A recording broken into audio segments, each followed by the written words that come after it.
In a narrow, time-worn alley lived an unusual dog named Bruce.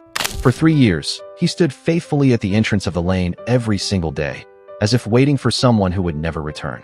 No one ever told him that the person he was waiting for had already left this world. He did not understand separation, nor did he comprehend death. He only remembered what his grandmother had said before stepping out that day.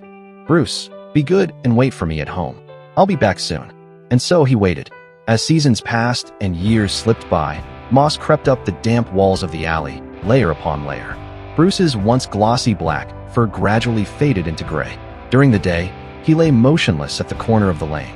At night, he would slowly rise and walk along the familiar path back to the long-abandoned house where he had once lived with his grandmother.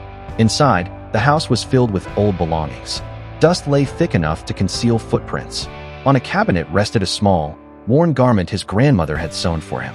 In the corner sat a bowl filled with fresh water. Someone would occasionally leave dog food there in secret. Perhaps there was still kindness in the world, quietly caring for him on behalf of the one who was gone. When a reporter first saw Bruce, he was lying silently at the doorway. As the reporter approached, Bruce suddenly lifted his head. A faint glimmer flickered in his clouded eyes, only to fade moments later. Perhaps he had mistaken someone else for her again. The neighbors all knew Bruce. They said that for 3 years he had never left the alley's entrance. Whether in pouring rain or under the scorching sun, he remained there in quiet vigil, guarding a promise that would never be fulfilled.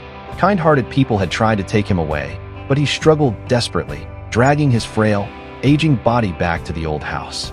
He was afraid to leave, afraid that if his grandmother returned, she would not be able to find him. Eventually, people noticed he was growing weaker. Someone took him to the hospital, where the doctor regretfully explained that Bruce was very old. His organs were failing, and his condition was steadily deteriorating. The only reason he had survived this long, the doctor said, was sheer willpower. A few days later, Bruce returned once again to the alley's entrance on his own. That evening, the setting sun cast a warm glow over his graying fur. A gentle breeze passed through, and he narrowed his eyes, as though listening to a familiar voice calling his name.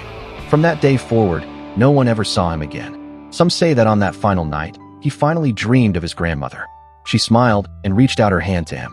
"Dear Bruce, I'm sorry to have kept you waiting.